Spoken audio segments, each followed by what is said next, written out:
സന്തോഷമാണോ എല്ലാവർക്കും?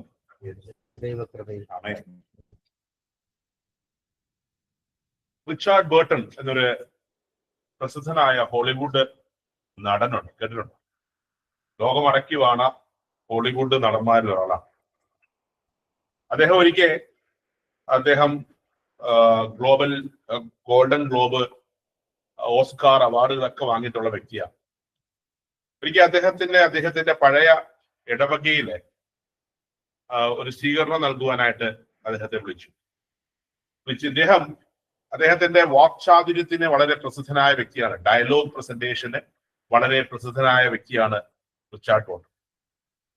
ഇദ്ദേഹത്തെ അവിടെ വിളിച്ച് ആദരിച്ചു കഴിഞ്ഞപ്പോൾ ഇദ്ദേഹം ജനങ്ങളോട് ചോദിച്ചു, ഞാൻ നിങ്ങൾക്ക് വേണ്ടി ഞാൻ പഠിച്ചു വളർന്ന, എന്നെ ഞാനാക്കി മാറ്റിയ ഈ ഇടവകയെ ഞാൻ നിൽക്കുമ്പോൾ, ഇടവക പള്ളിയിൽ ഞാൻ നിൽക്കുമ്പോൾ ഞാൻ ചോദിക്കുകയാണ്, നിങ്ങൾക്ക് എന്നോട് എന്തെങ്കിലും ആവശ്യപ്പെടാനുണ്ടോ? എന്റെ ഏതെങ്കിലും ഡയലോഗുകൾ കേൾക്കാൻ ആവശ്യമുണ്ട്? ആരും ഒന്നും മിണ്ടിയില്ല. കുറച്ചു കഴിഞ്ഞ് ഒരു കൈ അവിടെ പൊങ്ങുന്നത് കണ്ട് ഇദ്ദേഹം നോക്കിയപ്പോൾ ഒരു വീൽ ചെയറിൽ ഇരിക്കുന്ന ഒരു വൈദികനാണ്. ഇദ്ദേഹം പതുക്കെ നോക്കിയപ്പോ ഓർമ്മ വന്നു, ചെറുപ്പത്തിൽ ഇദ്ദേഹത്തെ കാറ്റഗിസം ഒക്കെ പഠിപ്പിച്ച വൈദികനാണ്. അപ്പം ഇദ്ദേഹം പറഞ്ഞു, അച്ഛാ എന്താ ഞാൻ ചെയ്യണ്ടേ? അച്ഛൻ പറഞ്ഞിട്ട്, മോനെ, നിന്നെ ഞാൻ പണ്ട് പഠിപ്പിച്ചതൊക്കെ നിനക്ക് ഓർമ്മയുണ്ടോ എന്ന് അറിയട്ടെ. അത് നിന്റെ വാക്ചാതുര്യവും നല്ലതാണ്, നീ ഒത്തിരി സിനിമ ഡയലോഗൊക്കെ പറയാറുണ്ട്.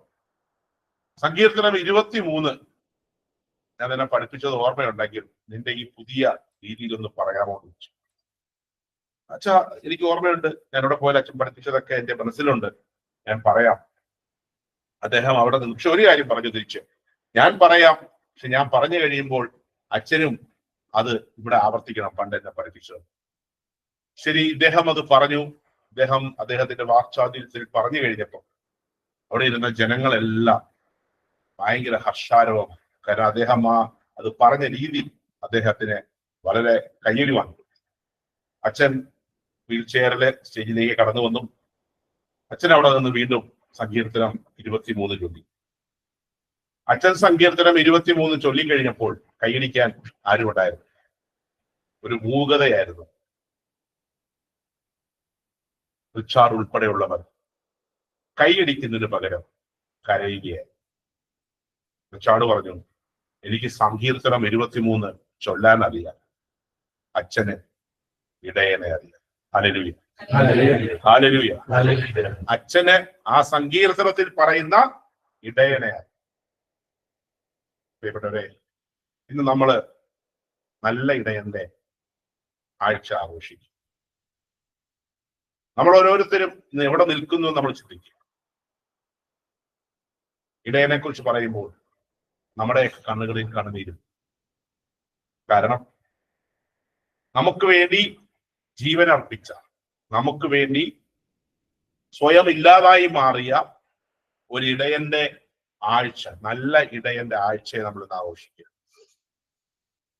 നമ്മൾ എന്തായിരിക്കുന്നുവോ അത് ദൈവത്തിന്റെ കൃപയാലാണെന്ന് മാത്രം മനസ്സിലാക്കിക്കൊണ്ട്, പാപത്തിന്റെ അവസ്ഥയിൽ നിന്നും എന്നെ കൈപിടിച്ച് നഷ്ടപ്പെട്ടു പോയ ആട്ടിൻകുട്ടിയായിരുന്ന എന്നെ തിരിച്ച് വിളിച്ച് തോളിലേറ്റി തിരിച്ച് ആലയത്തിലേക്ക് കൊണ്ടുവന്ന് ശുശ്രൂഷിച്ച് എന്നെ കാത്തു സൂക്ഷിക്കുന്ന ഒരു ഇടയൻ നമുക്കുണ്ടെന്നുള്ള ചിന്ത, ആ നല്ല ഇടയന്റെ ആഴ്ചയായിട്ടാണ് പെസഹ കഴിഞ്ഞ് ഈസ്റ്റർ കഴിഞ്ഞ് 4ാമത്തെ ആഴ്ച കത്തോലിക്ക സഭ ആഘോഷം. ഒരു നല്ല ഇടയനും നമ്മളും തമ്മിലുള്ള ബന്ധം, അല്ലെങ്കിൽ നല്ല ഇടയൻ ആരാണ് എന്നതിനെ കുറിച്ച് നമുക്ക് ഈ നിമിഷങ്ങളിലൊന്ന് ചിന്തിച്ചു നോക്കാം. നമുക്കറിയാം, ഇസ്രായേലിന്റെ ചരിത്രം എടുക്കുകയാണെങ്കിൽ, അല്ലെങ്കിൽ ബൈബിള് നമ്മൾ എടുക്കുകയാണെങ്കിൽ, തുടക്കം മുതൽ എടുക്കുകയാണെങ്കിൽ, അബ്രഹാം, ഇസഹാക്ക്, യാക്കോബ്, മോസസ്, അങ്ങനെ തുടങ്ങി അവരെല്ലാരും തന്നെ ഇടയന്മാരായിരുന്നു. അബ്രഹാമിന്റെ സമ്പത്തിനെ കുറിച്ച് പറയുമ്പോൾ നമ്മൾ പറയുന്നു, അബ്രഹാമിനും ലോത്തിനും അവരുടെ ആട്ടിൻ പറ്റങ്ങളെ ഒരേ സ്ഥലത്ത് നിർത്തുവാൻ പറ്റാത്ത അത്രയും തരത്തിൽ അവർക്ക് ആട്ടിൻ കുട്ടികൾ ഉണ്ടായിരിക്കുകയും അതുകൊണ്ട് തന്നെ അവരുടെ ഇടയന്മാര് തമ്മിൽ കലഹം ഉണ്ടാവുകയും ചെയ്തപ്പോഴാണ് അബ്രഹാമും ലോത്തും രണ്ടായിട്ട് പിരിയുന്നത്. അപ്പൊ അവര് ആട്ടിടയന്മാരായിരുന്നു അബ്രഹാം തുടങ്ങി നമ്മൾ ചരിത്രം എടുക്കും. അറിയാം, അത് കഴിഞ്ഞ് യാക്കോബ് ഒളിച്ചോടി ചെന്ന് മിദ്യാൻ ദേശത്ത് അവിടെ താമസിക്കുമ്പോഴും, മോസസ് മിദ്യാൻ ദേശത്ത് നിന്ന് താമസിക്കുമ്പോഴും അവിടെയും ആടുകളെ മേയ്ക്കുന്ന ആളായിരുന്നു. യാക്കോബ് തന്റെ അമ്മാവന്റെ അടുത്തേക്ക് പോയപ്പോഴും അവിടെയും അവന്റെ ആടുകളെ മേയ്ക്കുവാനാണ് ഉണ്ടായത്. ആടുകളെ മേയ്ക്കുന്ന ഒരു ഇടയനെ കുറിച്ച് ബൈബിള് നമുക്ക് പറഞ്ഞു തരുന്നു. ദാവീദിനെ കുറിച്ച് പറയുമ്പോൾ നമ്മൾ അങ്ങനെ ആ ശൃംഖല കടന്നു വരുമ്പോൾ ദാവീദിനെ കുറിച്ച് പറഞ്ഞു കഴിയുമ്പോൾ ഏറ്റവും നല്ല ഇടയൻ, സങ്കീർത്തനം 23 എഴുതിയ ദാവീദ് ആടുകളെ മേയ്ക്കുന്ന ഇടയനായിരുന്നു. ഒരിക്കലും ഷെപ്പേർഡിങ് എന്ന് പറയുന്നത് അല്ലെങ്കിൽ ഒരു ഇടയനായിരിക്കുക എന്ന് പറയുന്നത് ഒരു എളുപ്പമുള്ള കാര്യമല്ല. നമ്മളെല്ലാം ഇന്ന് വളരെ സന്തോഷത്തിലാണ്. അല്ലെങ്കിൽ കഴിഞ്ഞ ഒരാഴ്ചയായിട്ട് ഒരു പുതിയ ഇടയനെ നമുക്ക് കിട്ടിയിട്ടുണ്ട്. കത്തോലിക്കാ സഭയ്ക്ക് ഒരു പുതിയ ഇടയനെ ലഭിച്ചിരിക്കുകയാണ്. ലൂയി 14 മാർപ്പാപ്പ പുതിയൊരു ഇടയനെ കിട്ടിയിരിക്കുന്നു. ഒരു ഇടയനാവുക എന്ന് പറയുന്നത് എത്രത്തോളം ബുദ്ധിമുട്ടാണെന്നുള്ളത് ദാവീദ് നമുക്ക് 1 സാമുവേൽ 17 അധ്യായം 37 വാക്യത്തിൽ കാണിച്ചു തരുന്നു. തന്റെ ജീവിതം പണയപ്പെടുത്തിക്കൊണ്ട് ആ വചനം ഒന്ന് വായിക്കാം. 1 സാമുവേൽ 17 അധ്യായം 37 വാക്യം. 17 അധ്യായത്തില് ഗോലിയാത്തിനെ നേരിടാൻ പോകാൻ വേണ്ടി കടന്നു വരുന്ന ദാവീദാണ്. സാവൂള് പറയുകയാണ്, നീ ഒരു കൊച്ചു ബാലനാണ്, നിനക്ക് ഈ വലിയ മല്ലനെ നേരിടാൻ സാധിക്കില്ല എന്ന് പറയുമ്പോൾ ദാവീദ് തിരിച്ചു പറയുന്ന മറുപടി നമുക്കൊന്ന് കേൾക്കാം. 1 സാമുവേൽ 17:37. സിംഹത്തിന്റെയും കരടിയുടെയും കയ്യിൽ നിന്ന് എന്നെ രക്ഷിച്ച കർത്താവ് ഈ ഫിലിസ്തീനിന്റെ കയ്യിൽ നിന്നും എന്നെ രക്ഷിക്കും. സാവൂൾ ദാവീദിനോട് പറഞ്ഞു. 36 കൊടുത്ത് വായിച്ചു. അങ്ങയുടെ ദാസൻ സിംഹങ്ങളെയും കരടികളെയും കൊന്നിട്ടുണ്ട്. ജീവിക്കുന്ന ദൈവത്തിന്റെ സൈന്യത്തെ അപമാനിക്കുന്ന അപരിചിതനായ ഈ ഫിലിസ്തീനെയും അവയിൽ ഒന്നിനെ പോലെ ആകും. സിംഹത്തിന്റെയും കരടിയുടെയും കയ്യിൽ നിന്ന് എന്നെ രക്ഷിച്ച കർത്താവ് ഈ ഫിലിസ്തീന്റെ കയ്യിൽ നിന്നും എന്നെ രക്ഷിക്കും. സാവൂൾ ദാവീദിനോട് പറഞ്ഞു, ഇടയനാണ് ഞാൻ. എന്റെ ആട്ടിൻകുട്ടികളെ മേയ്ക്കുവാനായിട്ട് കാടുകളുടെ പ്രദേശങ്ങളിലോട്ട് കടന്നു ചെല്ലുമ്പോൾ എന്റെ ആടുകളെ കടിച്ചു കീറാൻ വരുന്ന സിംഹത്തിന്റെയും കരടികളുടെയും വായിൽ നിന്നും എന്റെ ആടുകളെ ഞാൻ രക്ഷിച്ചിട്ടുണ്ട്. ആ കരടിയുടെയും സിംഹത്തിന്റെയും വായിൽ നിന്നും എന്നെ രക്ഷിച്ച എന്റെ ദൈവം ഈ മല്ലന്റെ വായിൽ നിന്നും അല്ലെങ്കിൽ ഈ മല്ലന്റെ കയ്യിൽ നിന്നും എന്നെ രക്ഷിക്കുമെന്ന് ദാവീദ് പറയുക. അപ്പൊ ദാവീദ് ഒരു ഇടയന്റെ പ്രയാസങ്ങൾ അവിടെ വരച്ചു കാണിച്ചു തരികയാണ് നമുക്ക്. ഒരു ഇടയൻ ആട്ടിൻകുട്ടികളെ രക്ഷപ്പെടുത്തുവാൻ സിംഹത്തിനോടും കരടികളോടും മല്ലിടുന്ന ആട്ടിൻകുട്ടികളെ രക്ഷിക്കുന്ന ഒരു ഇടയനാണ് യഥാർത്ഥമായ നല്ലിടയനാണ്. ദൈവത്തെ ഒരു ഇടയനായിട്ടാണ് നമ്മുടെ മുമ്പിൽ പ്രതിനിധീകരിക്കുന്നത്. ദൈവത്തെ ഒരു ഇടയനായിട്ടാണ് ദൈവം നമ്മളോട് ചിത്രീകരിക്കുന്നത്. ഞാൻ നല്ല ഇടയനാണ്.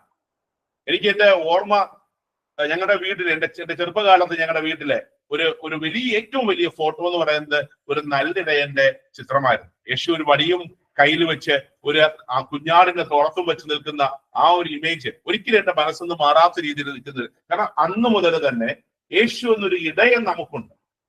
ഞാന് കരിസ്മാറ്റിക്കിലോട് കടന്നു വന്ന സമയത്ത് എന്നോട് എന്റെ ഒരു എൽഡർ പറഞ്ഞതാണ്, 23 സങ്കീർത്തനം കാണാതെ ചൊല്ലു.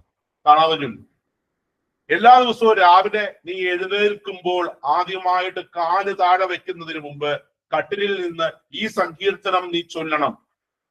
പ്രിയപ്പെട്ടവരെ, ഞാൻ എന്റെ ജീവിതത്തിലെ വലിയ അത്ഭുതങ്ങളാണ് ലക്ഷ്യം കണ്ടിട്ടുള്ളത്. 23 സങ്കീർത്തനം ചൊല്ലിക്കൊണ്ട് രാവിലെ ഉറക്കം എഴുന്നേറ്റ് കഴിയുമ്പോൾ നമുക്ക് നടക്കുന്നത്, നമ്മുടെ ജീവിതത്തിലെ മരണത്തിന്റെ നേർവീണ താഴ്വരയിലൂടെയാണ് ഞാൻ നടക്കുന്നതെങ്കിലും എനിക്ക് ഭയപ്പെടേണ്ട ആവശ്യമില്ല. കാരണം എന്നെ നയിക്കുന്നത് ഒരു ഇടയനുണ്ടെന്നൊരു ചിന്ത എനിക്കുണ്ട്. ഹല്ലേലൂയ. ദൈവം സങ്കീർത്തനങ്ങളിൽ പലയിടത്തായിട്ട് തന്നെ നമുക്കൊരു ഇടയനെ കാണിച്ചു തരുന്നുണ്ട്. സങ്കീർത്തനം 23 നല്ല ഇടയനെന്ന് നമ്മൾ പറയുന്നു. സങ്കീർത്തനം 77:20 നമുക്കൊന്ന് വായിക്കാം. വേറൊരാളെ 79:13 എടുക്കുക. 77:20, 79:13.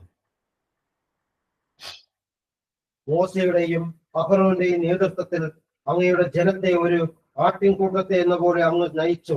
ഒരു ആട്ടിൻകൂട്ടത്തെ എന്ന പോലെ മോശയുടെയും അഹരോന്റെയും നേതൃത്വത്തിൽ ഒരു ആട്ടിൻകൂട്ടത്തെ എന്ന പോലെ അങ്ങ് നയിച്ചു. അപ്പൊ അവിടെയും ദൈവത്തെ ഒരു നല്ല ഇടയനായിട്ട്, ഒരു ആടുകളെ മേയ്ക്കുന്ന നല്ല ഇടയനായിട്ട് നമ്മൾ പുറപ്പാടിന്റെ പുസ്തകം വായിക്കുമ്പോൾ കാണാൻ പറ്റും.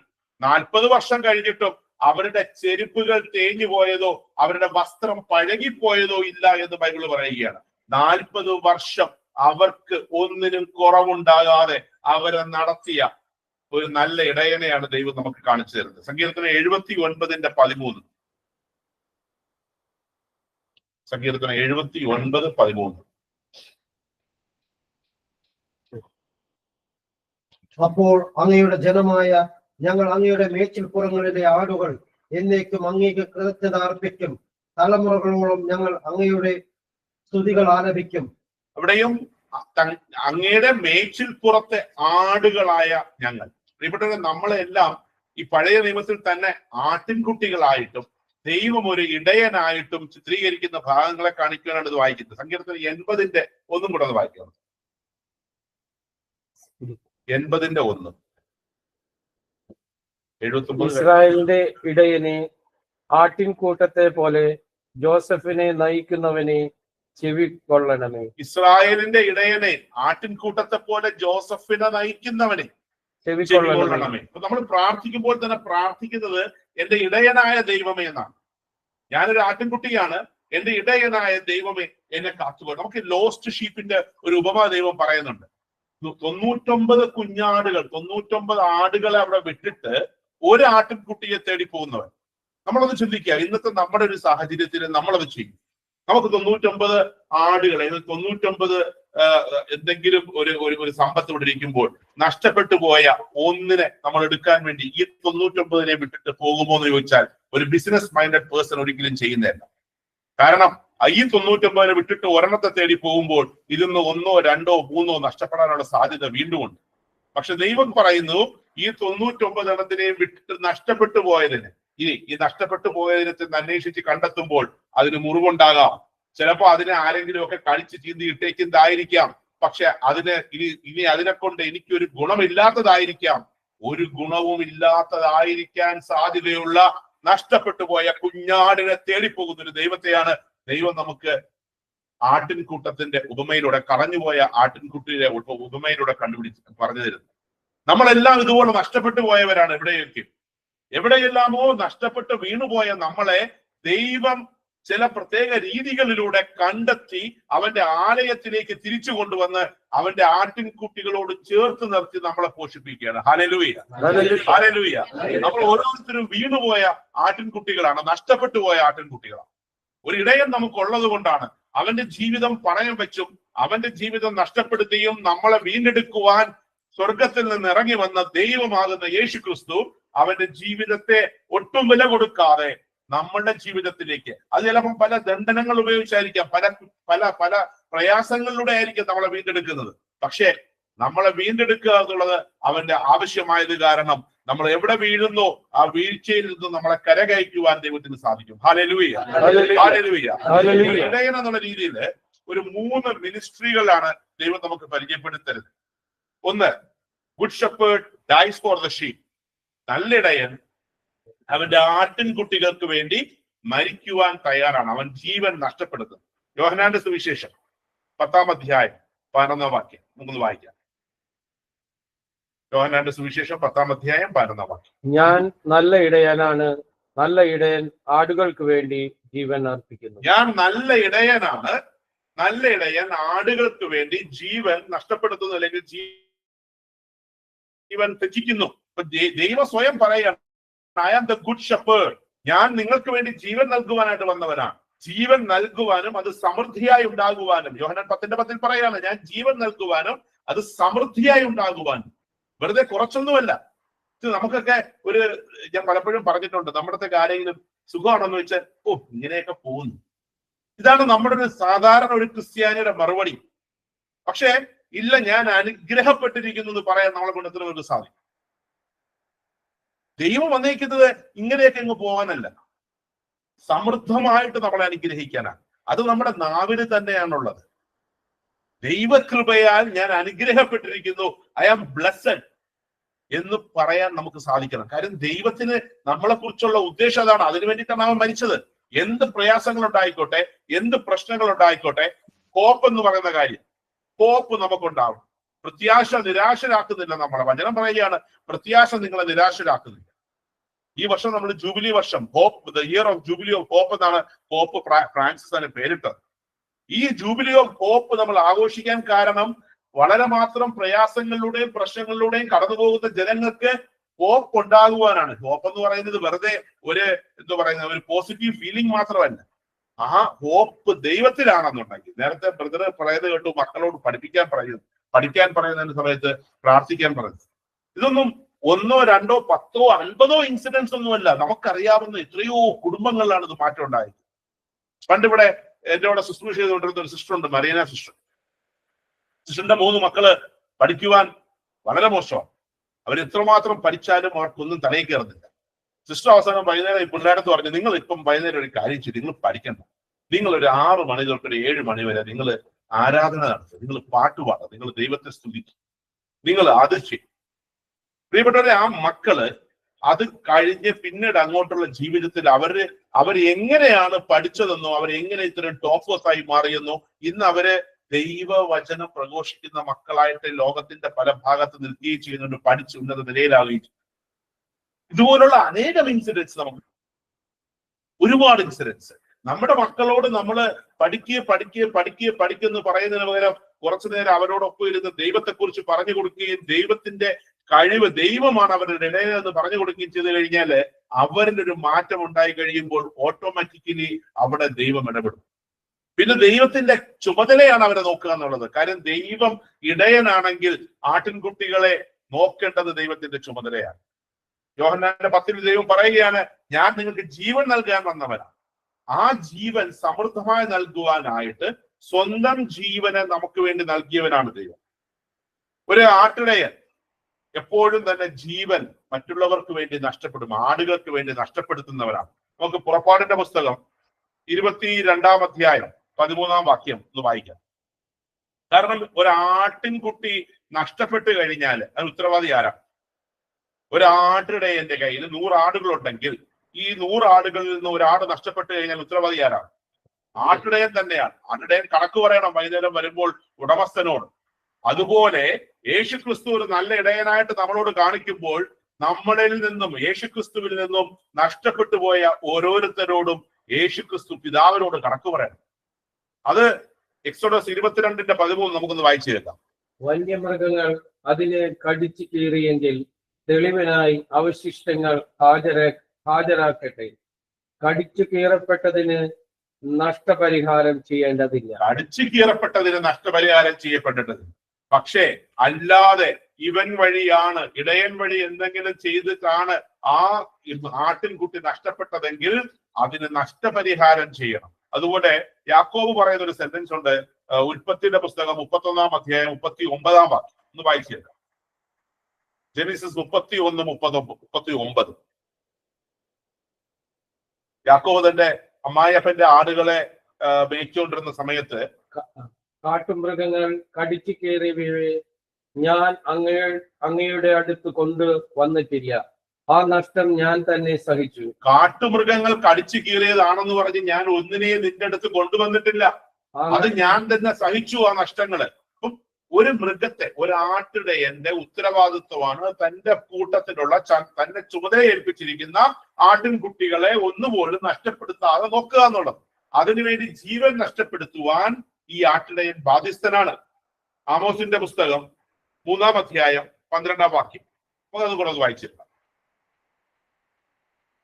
ആമോസിന്റെ പുസ്തകം 3-ാം അധ്യായം 12-ാം വാക്യം. കർത്താവ് അരുളി ചെയ്യുന്നു, സിംഹത്തിന്റെ വായിൽ നിന്ന് ഇടയൻ ആടിന്റെ 2 കാലോ ചെവിയുടെ അറ്റമോ വീണ്ടെടുക്കുന്നത് പോലെ സമരിയായിൽ പാർക്കുന്ന ഇസ്രായേൽ ജനം കട്ടിലിന്റെ ഒരു മൂലയും കിടക്കയുടെ ഒരറ്റവും കൊണ്ട് രക്ഷപ്പെടും. ആട്ടിൻകുട്ടിയുടെ ചെവിയോ അല്ലെങ്കിൽ കാലോ പോലും സിംഹത്തിന്റെ വായിക്കാതിരിക്കുകയാണെങ്കിൽ അതെങ്കിലും വലിച്ചെടുക്കുവാൻ ഒരു ഇടയൻ കഷ്ടപ്പെടുന്നത് പോലെ. അപ്പം നിങ്ങളിൽ എന്തെങ്കിലും നിങ്ങൾക്ക് ബാക്കിയുണ്ടെങ്കിൽ അതെങ്കിലും രക്ഷപ്പെടുത്തുവാൻ ദൈവം ഒരു ഇടയനായി കൂടെ ഉണ്ടെന്നുള്ളതാണ് ദൈവം പറയുന്നത്. പ്രിയപ്പെട്ടവരെ, നമ്മുടെ മിനിസ്ട്രി എന്ന് പറയുന്നത്, അല്ലെങ്കിൽ ഒരു ആട്ടിടയന്റെ മിനിസ്ട്രി, നമ്മളും എല്ലാം ഇടയന്മാരാണ്. ദൈവം നമ്മളെയും ഭരമേൽപ്പിച്ചിരിക്കുന്നത് ഒരു ഇടയൻ ഒരു നല്ല ഇടയനായി മാറുവാനാണ്. കർത്താവായ യേശുക്രിസ്തു നമ്മുടെയും ചുമതലയിൽ നമുക്കൊപ്പം തന്നേക്കുന്ന ഒരു വരപ്രസാദം എന്ന് പറയുന്നത് നമ്മളും മറ്റുള്ളവരെ നേടാനാണ്. നമ്മുടെ കൂട്ടത്തിൽ ഭരമേൽപ്പിച്ചിരിക്കുന്ന ഏതെങ്കിലും ഒരു വ്യക്തി നഷ്ടപ്പെട്ടു പോയാൽ അതിന് നമ്മൾ കണക്ക് പറയേണ്ടി വരും. കാരണം ആ വ്യക്തിയെ ദൈവത്തിലേക്ക് അടുപ്പിക്കുവാൻ, ആ വ്യക്തി നശിച്ചു പോകാതെ, നിത്യമരണത്തിലേക്ക് പോകാതെ, ആ വ്യക്തി ദൈവത്തിങ്കിലേക്ക് എത്തിച്ചേരുവാൻ ദൈവം നമുക്ക് അനുവദിച്ചു തന്നിരിക്കുന്ന ഒരു സമൂഹം നമുക്കുണ്ട്. നമ്മുടെ ചുറ്റുപാടുമുള്ള പലരിലും നമുക്ക് ദൈവത്തെക്കുറിച്ച് പറയുവാൻ സാധിക്കും. പക്ഷെ പലപ്പോഴും നമ്മൾ പറയാറില്ല. നിങ്ങളൊന്ന് ആലോചിക്കുക, ഒരു അന്യമതസ്ഥനോ അല്ലെങ്കിൽ മറ്റൊരു വ്യക്തിയോ നിങ്ങളുടെ കൂടെയുള്ള ഒരു വ്യക്തിയോടോ നിങ്ങൾ കാലാകാലങ്ങളായിട്ട് നല്ല ബന്ധം പുലർത്തുകയാണ്. പക്ഷെ ഒരിക്കൽ പോലും നിങ്ങൾ ഈശോയെ കുറിച്ച് ആ വ്യക്തിയോടൊന്നും പറഞ്ഞിട്ടില്ല. മരണസമയം കഴിയുമ്പോൾ ആ വ്യക്തിയുടെ ആത്മാവ് നിങ്ങളോട് എന്താ ചോദിക്കാൻ പോകും? നീ എന്റെ നല്ല സുഹൃത്തായിരുന്നിട്ട് ഒരിക്കലെങ്കിലും ഇതിനെക്കുറിച്ച് പറഞ്ഞില്ലല്ലോ. നിത്യജീവനെ കുറിച്ചും ക്രിസ്തുവിനെ കുറിച്ചും നീ ഒരിക്കലെങ്കിലും എന്നോട് പറയാത്തത്. കാരണം നമ്മൾ പറഞ്ഞിട്ട് അത് അവർ ഏറ്റെടുക്കുന്നില്ല എന്നുണ്ടെങ്കിൽ, ക്രിസ്തു ബൈബിളിൽ പറയുന്നുണ്ട്, നിങ്ങൾ പറഞ്ഞതിന് ശേഷവും അവരത് ചെയ്യുന്നില്ല എന്നുണ്ടെങ്കിൽ നിങ്ങൾ അവന്റെ ആത്മാവിന് ഉത്തരവാദിയായിരിക്കില്ല. പക്ഷെ നിങ്ങൾ പറയാത്തിടത്തോളം കാലം നിങ്ങളായിരിക്കും ഉത്തരവാദി. അത് ഏത് വ്യക്തി ആയിക്കോട്ടെ, നമ്മളെ ഏൽപ്പിച്ചു തരുന്ന ഒരു വ്യക്തിയോട് നമുക്ക് പറയുവാനുള്ള ബാധ്യതയുണ്ട്. എനിക്കൊരു ദൈവമുണ്ട്, എനിക്കൊരു ഇടയനുണ്ട്, അത് നസറായനായ യേശു ക്രിസ്തുവാണ്. Hallelujah, hallelujah. ഇത് പറയാത്തിടത്തോളം കാലം നമ്മളൊരു ഇടയനായി മാറുന്നില്ല. നമ്മൾ നമ്മുടേതായ നല്ല ഏരിയയിൽ നമുക്കൊരു ഇടയനുണ്ട്, ഞാൻ ഹാപ്പിയാണ്. പക്ഷെ മറ്റുള്ളവരുടെ ആത്മാവിനെ കുറിച്ച് നമ്മൾ ചിന്തിക്കുന്നില്ല. ക്രിസ്തു പറയുകയാണ്, ഞാൻ വന്നത് എന്റെ ജീവൻ നഷ്ടപ്പെടുത്താനാണ്. യോഹന്നാന്റെ 10-ാം അധ്യായം 18-ാം വാക്യം നമുക്കൊന്നുകൂടെ വായിക്കാം. യോഹന്നാൻ സുവിശേഷം 10-ാം അധ്യായം 18-ാം വാക്യം. ആരും എന്നിൽ നിന്ന് അത് പിടിച്ചെടുക്കുകയല്ല, ഞാൻ അത് സ്വമനസ്സ സമർപ്പിക്കുകയാണ്. എന്റെ ജീവിതം ആരും എന്നിൽ നിന്നും പിടിച്ചെടുക്കുകയല്ല. യേശു പറയാണ്, എന്റെ ജീവൻ നൽകാനാണ് ഞാൻ വന്നത്. ഇനി ആരും എന്നിൽ നിന്നും അത് പിടിച്ചെടുക്കുന്നതല്ല, ഞാൻ അത് സ്വമനസ്സാലെ നൽകുന്നതാണ്. അല്ലാതെ എന്റെ മുതലാളിയെ പേടിച്ചിട്ട് ഞാൻ എന്റെ ജീവൻ നൽകുന്നതല്ല. ഇവിടെ ക്രിസ്തു അവന്റെ ജീവിതം നൽകുവാനായിട്ട് മാത്രമാണ് ഭൂമിയിലേക്ക് ഇറങ്ങി വന്നത്. അവൻ ജീവൻ നൽകുവാനായിട്ട് വന്നവനാണ്. നമ്മളൊക്കെ ജീവിക്കാനായിട്ട് ജനിച്ചു, അവൻ മരിക്കാനായിട്ട് ജനിച്ചവനാണ്. അവൻ മരണത്തിന് വേണ്ടിയിട്ട് ജീവൻ ഏറ്റെടുത്തവനാണ്. അങ്ങനെ അവന്റെ ജീവിതം ക്രിസ്തു പറയുകയാണ്, അത് ആരും എന്നിൽ നിന്നും പിടിച്ചെടുക്കുന്നതല്ല, ഞാൻ സ്വയമേ എന്റെ ജീവൻ എന്റെ ആടുകൾക്ക് വേണ്ടി നൽകുവാൻ വന്നവനാണ്.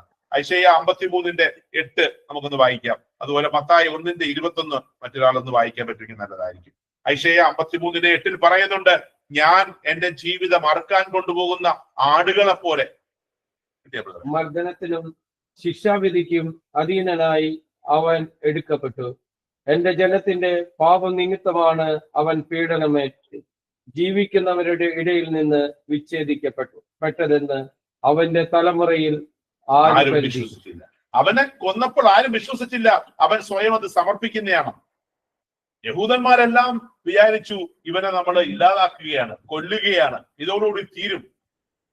സ്നേഹദ്രീൻ ഒരുമിച്ച് കൂടി ഇരുന്നിട്ട് യേശുവിന്റെ കാര്യത്തെ ശിഷ്യന്മാരെ, അത് കഴിഞ്ഞ് യേശുവിന്റെ മരണത്തിന് ശേഷം അപ്പോസ്തല പ്രവർത്തനങ്ങളിൽ നമ്മൾ വായിക്കാൻ സാധിക്കുന്നുണ്ട്, സ്നേഹദ്രീൻ ഒരുമിച്ച് കൂടി പത്രോസിനെയൊക്കെ വിളിച്ചിട്ട് അടി കൊടുത്തിട്ട് പറഞ്ഞു, ഇനി നിങ്ങൾ യേശുവിനെ കുറിച്ച് സംസാരിക്കുന്നു. അന്ന് അവിടെ ഉണ്ടായിരുന്ന ആ മുതിർന്ന ഒരു വ്യക്തി പറഞ്ഞു, നമ്മൾ അവരൊന്നും ചെയ്യണ്ട.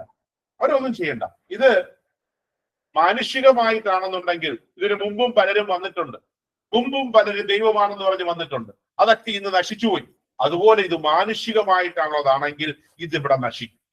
പക്ഷെ ഇത് ദൈവികമാണെന്നിട്ടുണ്ടെങ്കിൽ നിങ്ങളായിട്ട് അതിനെ ഇല്ലാതാക്കി എന്നുള്ളത് ശാപം കൂടെ നിങ്ങൾ വരുത്തി വെക്കരുതെന്ന് പറഞ്ഞ് സെനഹെദ്രിനെ ഉപദേശിക്കുന്ന ഒരു വ്യക്തി നമുക്കവിടെ കാണുവാൻ സാധിക്കുന്നു. അപ്പം ദൈവത്തിന്റെ മരണത്തോടുകൂടി ദൈവം സ്വയമേ, അപ്പൊ അവര് കരുതിയത് എന്താണ്? യേശുവിനെ നമ്മൾ കൊന്നു, തീർന്നു, ഇതോടുകൂടി അത് അവസാനിക്കുന്നു എന്ന് കരുതുന്നിടത്ത് ബൈബിള് പറയുന്നു, ഇല്ല, നിങ്ങൾ ആരും എന്നെ കൊന്നതല്ല, ഞാൻ സ്വയം എന്നെ സമർപ്പിച്ചതാണ്. എന്റെ ജീവൻ നിങ്ങൾ ആരും പിടിച്ചു വാങ്ങിയതല്ല, എന്റെ ജീവൻ ഞാൻ സ്വയം സമർപ്പിച്ചതാണ്. ഒരു സാധാരണ ഒരു ഇടയൻ മരിച്ചു കഴിഞ്ഞാൽ ആടുകൾക്ക് എന്ത് പറ്റും? ചിതറിപ്പോയി. യേശു മരിച്ചപ്പോഴും ശിഷ്യന്മാര് ചിതറിപ്പോയി. പത്രോസ് പറയുന്നുണ്ട്, I am going for fishing, ഞാൻ വീണ്ടും മീൻ പിടിക്കാൻ പോവുകയാണ്, നിങ്ങൾ വരുന്നുണ്ടോ? ഞാൻ മീൻ പിടിക്കാൻ പോവുകയാണ്, എനിക്കിനി എന്ത് ചെയ്യണമെന്ന് അറിഞ്ഞൂടാ. ഞാൻ വിശ്വസിച്ച ക്രിസ്തു മരിച്ചു, അവ ഉദ്ധാനം ചെയ്തു, പക്ഷെ എനിക്കൊന്നും മനസ്സിലാവുന്നില്ല, ഞാൻ മീൻ പിടിക്കാൻ പോവുക. യോഹന്നാൻ പറഞ്ഞു, ഞാനും വരുന്നു, നമുക്ക് പോവാം. അങ്ങനെയാണ് അവർ മീൻ പിടിക്കാൻ പോകുന്നത്. തിബരീസ് നദിയുടെ തീരത്ത് അവർ മീൻ പിടിച്ചുകൊണ്ടിരുന്നപ്പോൾ യേശു വീണ്ടും അവിടെ പ്രത്യക്ഷപ്പെടും. യേശു പ്രത്യക്ഷപ്പെട്ടിട്ട് പത്രോസിനോട് ചോദിക്കുന്നതാണ്, പത്രോസേ, നീ എന്നെ സ്നേഹിക്കുന്നു. അതേ കർത്താവ്, എന്റെ ആടുകളെ മേയ്ക്കുക. എന്റെ ആടുകളെ മേയ്ക്കുവാൻ ഞാൻ മരിച്ചെന്ന് കരുതിയിട്ട് എന്റെ ആടുകൾ ചിതറാൻ പാടില്ല. എന്റെ ആടുകളെ നീ മേയ്ക്കുക. 3 പ്രാവശ്യമാണ് പത്രോസിനെ കൊണ്ട് കർത്താവ് തിരിച്ചു പറയിപ്പിക്കുന്നു, അതേ കർത്താവെ, അങ്ങക്കറിയാമല്ലോ ഞാൻ അങ്ങയെ സ്നേഹിക്കുന്നു, എന്നാൽ എന്റെ ആടുകളെ മേയ്ക്കുക. ചിതറിപ്പോയവരെ വീണ്ടും ഒരുമിച്ച് കൂട്ടിക്കൊണ്ട് ക്രിസ്തു വീണ്ടും അവിടെ അത്ഭുതം കാണിക്കുകയാണ്. എമ്മാവൂസിലേക്ക് പോകുന്ന ശിഷ്യന്മാരോടുകൂടി യേശു നടക്കുകയാണ്. കാര്യം ചിതറിക്കപ്പെടുമ്പോൾ ഒരു ഇടയൻ മരിച്ചു കഴിയുമ്പോൾ ആട്ടിൻകൂട്ടം ചിതറിക്കപ്പെടുന്നു. ആ ആട്ടിൻകൂട്ടത്തെ വീണ്ടും യേശു ഒരുമിച്ചാക്കുകയാണ്. കാരണം ഇത് സാധാരണ ഇടയനല്ല, ഇത് ഒരു പ്രത്യേകമായ നല്ലിടയനാണ്. Hallelujah, hallelujah, hallelujah. യോഹന്നാന്റെ സുവിശേഷം നമ്മൾ വായിച്ചു കേട്ടു. പൊതുവെ യേശു ക്രിസ്തു എന്ന് പറയുന്നത് ഒരു നല്ലിടയനായ ദൈവം, ജീവൻ നൽകുവാൻ സ്വന്തം ജീവൻ നൽകി ആട്ടിൻകുട്ടികളെ രക്ഷപ്പെടുത്തുന്ന ഒരു ദൈവത്തെ നമുക്ക് കാണുവാൻ സാധിക്കുന്നു. രണ്ടാമത്തത്, ദൈവം ഈ ഇടയന്റെ ഒരു സ്വഭാവം സ്നേഹിക്കുന്ന ഇടയനാണ്. സ്നേഹം കൊണ്ട് കൂടുന്ന, സ്നേഹിക്കുന്ന, ആട്ടിൻകുട്ടികളെ സ്നേഹിക്കുന്ന ഇടയനാണ്. യോഹന്നാന്റെ സുവിശേഷം 10-ാം അധ്യായം, നമുക്ക് യോഹന്നാന്റെ സുവിശേഷം 10-ാം അധ്യായം മുഴുവനും ആട്ടിന്റെ ഉപമകളാണ്. അപ്പൊ അത് തന്നെയായിരിക്കും കൂടുതൽ നമ്മൾ വായിക്കുന്നത്. യോഹന്നാന്റെ സുവിശേഷം 10-ാം അധ്യായം 14-ഉം 15-ഉം ഒന്ന് വായിച്ചിരുന്നു. ഞാൻ നല്ല ഇടയനാണ്, പിതാവ് എന്നെയും ഞാൻ പിതാവിനെയും അറിയുന്നത് പോലെ ഞാൻ എനിക്കുള്ളവയെയും എനിക്കുള്ളവ എന്നെയും അറിയുന്നു. ഞാൻ നല്ല ഇടയനാണ്, പിതാവ് എന്നെ അറിയുന്നത് പോലെ ഞാൻ അവരെയും അവരെന്നെ അറിയുന്നു. ഇവിടെ വളരെ ഇമ്പോർട്ടന്റ് ആയിട്ട് അണ്ടർലൈൻ ചെയ്യേണ്ട ഒരു വാചകമാണ്. ഇതിന്റെ ഇംഗ്ലീഷ് തർജ്ജമ, I know my people, I know my sheep and they know me. ഇതാണ് ഫസ്റ്റ് പറയുന്നത്. അടുത്ത സെന്റൻസിൽ വരുന്നത്, as I know my father and the father knows me, I know them. അപ്പം എനിക്ക് അവരെ അറിയാം, അവർക്ക് എന്നെ അറിയാം. ഞാൻ മറിച്ചൊരു കാര്യം, നമുക്ക് ഇന്നപ്പോ ലിയോ 14 അറിയാം, അറിയാം അല്ലേ? അറിയാം. ലിയോ 14 നമ്മളെ അറിയാം, അറിഞ്ഞൂടെ? ഇനി ഈ വാചകത്തിന്റെ യഥാർത്ഥമായ ഹീബ്രു പദം എടുത്തു കഴിയുമ്പോൾ കാണുന്നത്, അവരെ അറിയാമെന്നുള്ളതല്ല, അവരെ സ്നേഹിക്കുന്നു, അവരെ ഞാൻ ഡീപ്പനായിട്ട് അറിയുന്നു. ആ അത്രയും ഡീപ്പനായിട്ട് അറിയുന്നത് പോലെ അവരെന്നെ അറിയുന്നു. അതിന്റെ ഉപമയാണ് തൊട്ടടുത്ത സെന്റൻസിൽ കാണുന്നത്. ഞാൻ പിതാവിനെ അറിയുമ്പോൾ. പിതാവും പുത്രനും ഒന്നാണോ? ഒന്നാണ്. പിതാവും പുത്രനും ഒന്നാണ്. അവരെ സത്തയിൽ ഒന്നാണ് പിതാവും പുത്രനും. ഈ പിതാവും പുത്രനും തമ്മിൽ എന്തെങ്കിലും അറിയാത്ത കാര്യങ്ങളുണ്ടോ? അവര് തമ്മിൽ ഒരു അറിയാത്ത കാര്യങ്ങളുമില്ല. അപ്പോൾ ഞാൻ പിതാവിനെ അറിയുന്നത് പോലെ, പിതാവ് എന്നെ അറിയുന്നത് പോലെ എന്റെ ആട്ടിൻകൂട്ടത്തെ ഞാൻ അറിയുന്നു. എന്തുമാത്രം സന്തോഷം തരുന്നൊരു സെന്റൻസ് ആണെന്ന്. അതായത് ദൈവത്തിന് നമ്മളെ ഏറ്റവും നല്ലതുപോലെ, അല്ലാതെ സജീവൻ ഒരു വ്യക്തി അവിടെ ഉണ്ട് എന്നല്ല, സജീവിന്റെ in and out I know. അതാണ് എന്റെ ആട്ടിൻകൂട്ടത്തെ എനിക്കറിയാം. ഞാൻ എങ്ങനെ പിതാവിനെ അറിയുന്നു, പിതാവ് എങ്ങനെ എന്നെ അറിയുന്നു, അതുപോലെ എന്റെ ആട്ടിൻകൂട്ടത്തെ ഞാൻ അറിയുന്നുണ്ട്. അത്രയും സ്നേഹമാണ്. ആ സ്നേഹത്തിന്റെ ഇതാണ് ദൈവം നമുക്ക് ആ സെന്റൻസിലൂടെ കാണിച്ചിരുന്നത്. അതിന്റെ പൂർത്തീകരണമാണ് യോഹന്നാന്റെ സുവിശേഷം 3-ാം അധ്യായം 16-ാം വാക്യത്തിൽ നമ്മൾ വായിക്കുന്നത്. ദൈവം തന്റെ ഏകപുത്രനെ നൽകുവാൻ തക്കവണ്ണം ലോകത്തെ അത്രമാത്രം സ്നേഹിച്ചു. Hallelujah, hallelujah. അത്രമാത്രം സ്നേഹിക്കുകയാണ്. സ്വന്തം പുത്രനെ നൽകുവാൻ തക്കവണ്ണം ദൈവം അത്രമാത്രം സ്നേഹിക്കുകയാണ്. ഇനി ഈ എക്സ്പ്രഷൻ ലവ് എന്ന് പറയുന്നത് പലപ്പോഴും നമ്മൾ കാണാറുണ്ട്. ചില അപ്പന്മാരും അമ്മമാരും ഒക്കെ പറയാറുണ്ട്, മക്കളോടുള്ള സ്നേഹം പ്രകടിപ്പിക്കാൻ സാധിക്കുന്നതല്ല. പ്രകടിപ്പിച്ചാൽ അവർ ചീത്തയായിരുന്നു. അതുകൊണ്ട് സ്നേഹം പ്രകടിപ്പിക്കാൻ പാടില്ല എന്ന് പറയാറുണ്ട്. പക്ഷെ ദൈവം അങ്ങനെയല്ല. ദൈവം സ്നേഹം പ്രകടിപ്പിക്കുക തന്നെയാണ് ചെയ്യുന്നത്. നമ്മൾ ഈ സ്നേഹം പ്രകടിപ്പിക്കാതിരുന്നുള്ള കുഴപ്പം എന്താണ്? എന്ത് പറ്റും? സ്നേഹം പ്രകടിപ്പിക്കാതിരുന്ന എന്ത് പറ്റും? പ്രത്യേകിച്ച് മക്കളോട് നമ്മൾ സ്നേഹം പ്രകടിപ്പിക്കാതിരുന്ന എന്ത് പറ്റും? ദേഷ്യം ഉണ്ടാകാം. ഇന്നത്തെ കാലഘട്ടത്തിന്റെ ഏറ്റവും വലിയ കുഴപ്പം അവിടെയാണ്. കാരണം അപ്പനും അമ്മയും മക്കളോടുള്ള യഥാർത്ഥ സ്നേഹം പ്രകടിപ്പിക്കാതെ വരുമ്പോൾ, അപ്പുറത്ത് വ്യാജ സ്നേഹം കാണിക്കുന്ന വേറൊരാളെ കാണുമ്പോൾ ഇവിടെ നിന്ന് കിട്ടാത്ത സ്നേഹം അവിടെ നിന്ന് കിട്ടുന്നത് വരുമ്പോൾ മക്കൾ അങ്ങോട്ട് മാറും. സ്നേഹം കൊടുക്കാതെ ഉള്ളിൽ സ്നേഹം വെച്ചിട്ട് പ്രകടിപ്പിക്കാതിരിക്കാനുള്ളതല്ല സ്നേഹം. യഥാർത്ഥമായ സ്നേഹം പകർന്നു കൊടുക്കുമ്പോൾ, വ്യാജ സ്നേഹം വേറെ എവിടെ നിന്നും വരുമ്പോൾ മക്കൾക്ക് മനസ്സിലാക്കാൻ സാധിക്കും, എന്റെ അപ്പനും അമ്മയും എന്നെ സ്നേഹിക്കുന്നത് പോലെ അല്ല ഈ സ്നേഹമെന്ന്. അതുകൊണ്ട് സ്നേഹം പ്രകടിപ്പിക്കാനുള്ളതാണ്. ഇവിടെ നമ്മൾ കർത്താവിന്റെ സ്നേഹം കാണുന്ന പല ഭാഗങ്ങളുണ്ട്. യോഹന്നാൻ 10:3 ഒന്ന് വായിച്ചേക്കാം. യോഹന്നാൻ 10:3. കാവൽക്കാരൻ അവന് വാതിൽ തുറന്നു കൊടുക്കുന്നു, ആടുകൾ അവന്റെ സ്വരം കേൾക്കുന്നു. ആടുകൾ അവന്റെ സ്വരം കേൾക്കുന്നു. അവൻ തന്റെ ആടുകളെ പേര് ചൊല്ലി വിളിക്കുന്നു. Hallelujah, hallelujah. യേശു ക്രിസ്തു അവന്റെ ആടുകളെ പേര് ചൊല്ലി വിളിക്കുന്നു. മാമോദിസയിൽ നമുക്കൊരു പേര് വീണിട്ടുണ്ട്. ആ പേര് ചൊല്ലി മകനെ മകളെ എന്ന് വിളിക്കുന്നു. സ്നേഹം നിറഞ്ഞ യേശു നമുക്കുണ്ട്. ഒരു ആട്ടിടയൻ നമുക്കുണ്ട്. ആ ആട്ടിടയന്റെ വിളി നമ്മൾ കേൾക്കുന്നുണ്ട്. അവിടെയാണ് അടുത്ത ക്വസ്റ്റ്യൻ. നമുക്കൊരു ദൈവമുണ്ട്, ഒരു ഇടയനുണ്ട്. ഈ ഇടയൻ നമ്മൾ വിളിക്കുന്നുണ്ട്, ഇടയൻ പറയുന്നുണ്ട് ഇതാണ് വഴി. പക്ഷെ ഈ വഴി ചോദിക്കാൻ നമുക്ക് പറ്റുന്നുണ്ടോ എന്നുള്ളത് രണ്ടാമത്തെ. അവിടെയാണ് തൊട്ടു മുമ്പ് നമ്മൾ വായിച്ചു കേട്ടതുപോലെ, ഞാൻ എന്റെ പിതാവിനെ അറിയുന്നത് പോലെയും പിതാവ് എന്നെ അറിയുന്നത് പോലെയും ഞാൻ എന്റെ ആടുകളെ അറിയുന്നു എന്ന് ക്രിസ്തു പറയുന്നു. പക്ഷെ ആടുകൾ തിരിച്ച് ക്രിസ്തുവിനെ, ഇടയനെ അറിയുന്നുണ്ട്. എപ്പോഴെങ്കിലും യേശുവെ ഞങ്ങളെ കുറിച്ചുള്ള നിന്റെ പദ്ധതി എന്താണെന്ന് ചോദിക്കുവാൻ നമുക്ക് സാധിക്കും. ഒരു ഇടയൻ എനിക്കുണ്ട്, ആ ഇടയന്റെ അടുത്തൊന്ന് ചോദിക്കാം നിന്റെ ഹിതം എന്താണെന്ന് ചോദിക്കാനുള്ള ഒരു മനസ്സിരിപ്പ് നമുക്കുണ്ടാവും. അപ്പം യേശു ക്രിസ്തുവിന്റെ സ്നേഹം യേശു കാണിക്കുന്നത് നമ്മളെ പേര് ചൊല്ലി വിളിച്ചിട്ടാണ്. അത് വിളി കേൾക്കുവാൻ നമ്മൾ കുറച്ച് സമയം അവനോടൊപ്പം ചെലവഴിക്കുവാൻ തയ്യാറാകണം. രണ്ടാമത്തെ അവന്റെ സ്നേഹം പ്രകടിപ്പിക്കുന്ന രണ്ടാമത്തെ കാര്യമാണ്, അവൻ പറയുന്നു ഞാനാണ് വാതിൽ. യോഹന്നാന്റെ സുവിശേഷം 10:9 ഒന്ന് വായിച്ചു. ഞാനാണ് വാതിൽ, എന്നിലൂടെ പ്രവേശിക്കുന്നവൻ രക്ഷ പ്രാപിക്കും.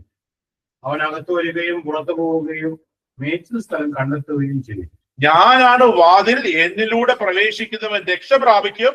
അവൻ അകത്തു വരികയും പുറത്തു പോവുകയും മേച്ചിൽ പുറങ്ങൾ കണ്ടെത്തുകയും ചെയ്യും. Hallelujah, hallelujah.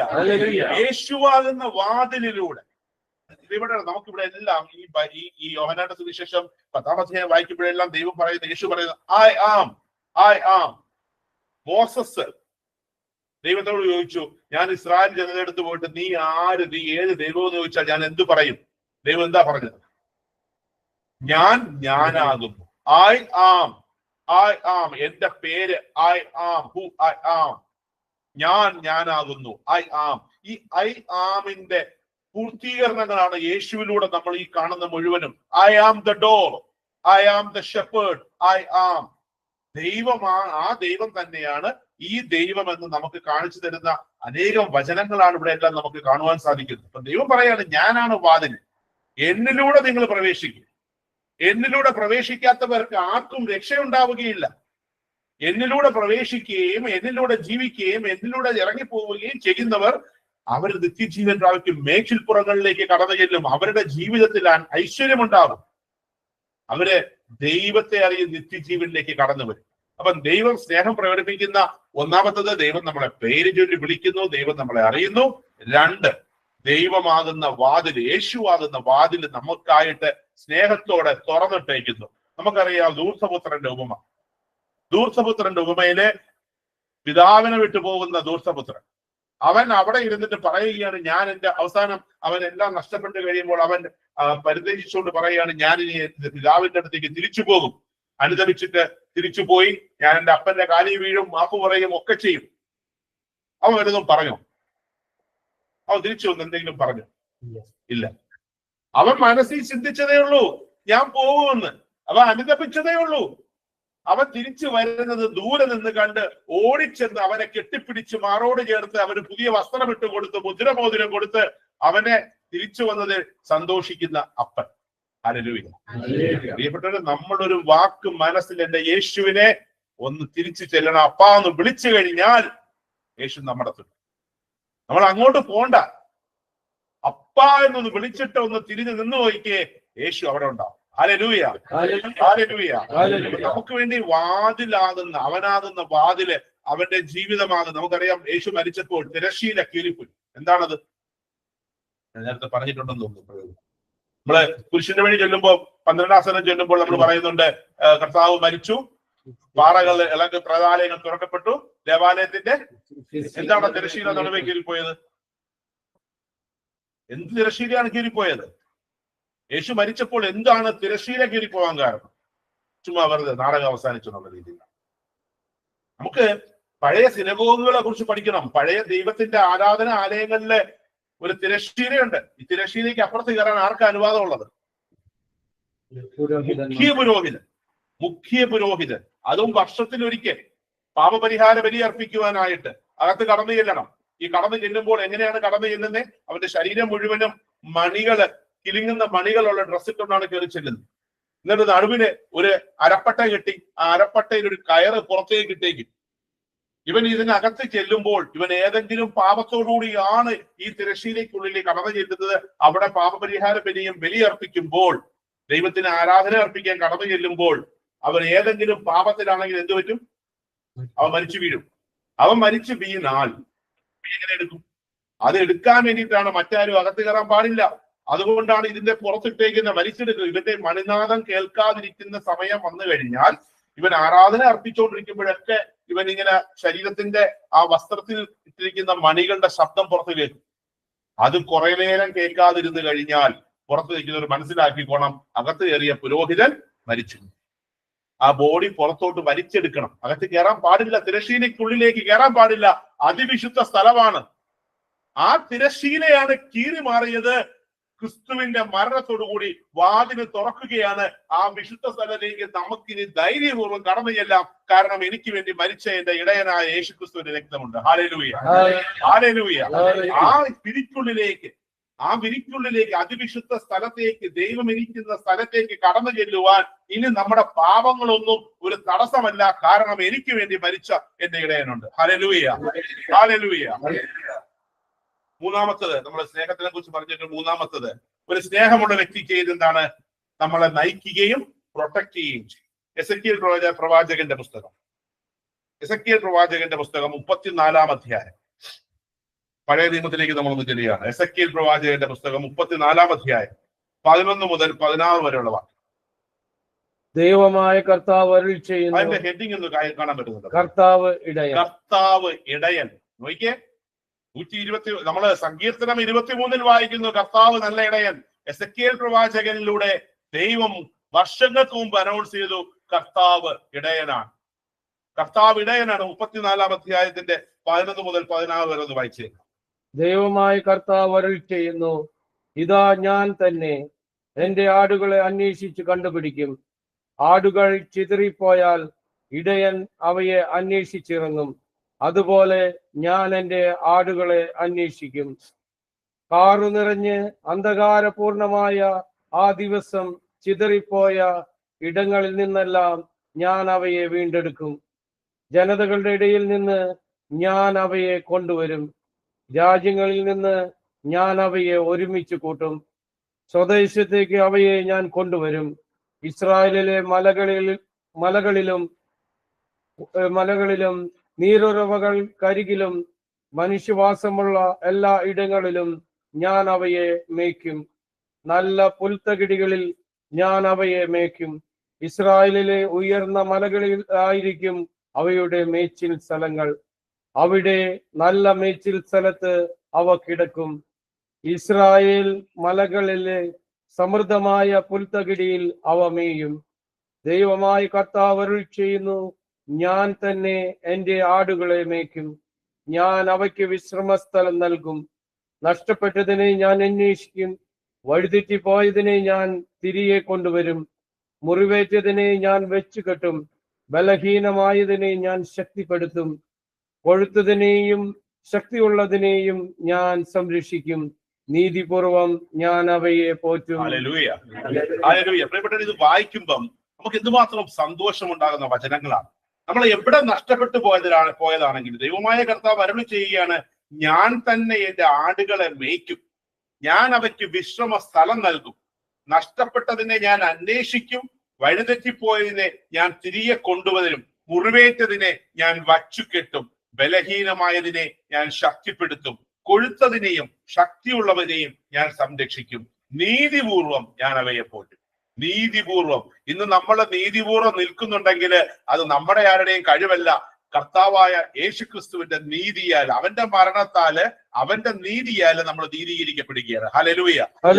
പറയാണ്, അവന്റെ നീതിയാൽ ഞാൻ നീതീകരിക്കപ്പെട്ടു, അവന്റെ മരണത്താൽ ഞാൻ നീതീകരിക്കപ്പെട്ടു. ദൈവം നീതിമാനാണ്. കർത്താവായ ദൈവം, പിതാവായ ദൈവം നീതിമാനായ ദൈവമാണ്. നമ്മൾ ഒരു ദിവസം മരണം കഴിഞ്ഞ് നമ്മൾ അങ്ങോട്ട് കടന്നു ചെല്ലുമ്പോൾ നമ്മുടെ പാപങ്ങളെല്ലാം എടുത്തു വച്ച് നമ്മളെ അവിടെ വെച്ച് വിധിച്ചു കഴിഞ്ഞാൽ, നീതിപൂർവ്വം വിധിച്ചു കഴിഞ്ഞാല് സ്വർഗത്തിന്റെ 7 അയലത്തെത്താൻ നമുക്ക് സാധിക്കില്ല.